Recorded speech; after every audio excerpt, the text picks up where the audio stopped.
জাকাতের সঠিক ব্যবস্থাপনা নিশ্চিতে ধর্মমন্ত্রী কাজী শাহ মোফাজ্জল হুসাইন, জাকাত বোর্ডের চেয়ারম্যান ও আসুন্নাহ ফাউন্ডেশনের চেয়ারম্যান আহমদুল্লাহর সঙ্গে বৈঠক করেন প্রধানমন্ত্রী তারেক রহমান।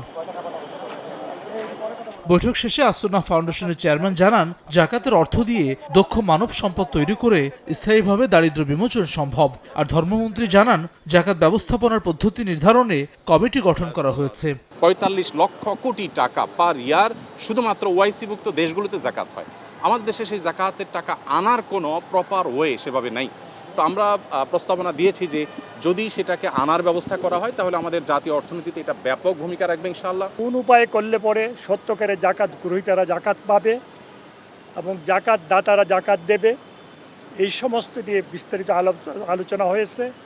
এবং আমি বিশ্বাস করি আল্লাহর রহমতে মাননীয় প্রধানমন্ত্রীর নেতৃত্বে এই জাকাতের ব্যবস্থাপনা অনেক উন্নতি হবে। সপ্তাহ 10 দিনের মধ্যে কমিটি হয়ে যাবে, যেহেতু মাননীয় প্রধানমন্ত্রী এটা অনুমোদন দিয়েছেন।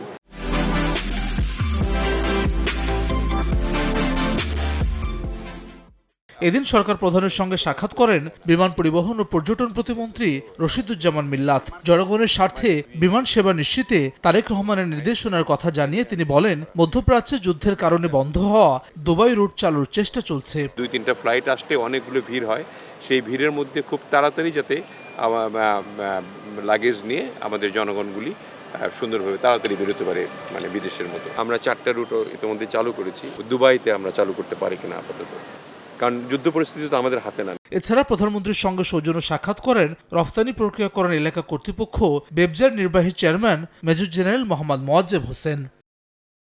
হাসান ওয়ালি, সময় সংবাদ, ঢাকা।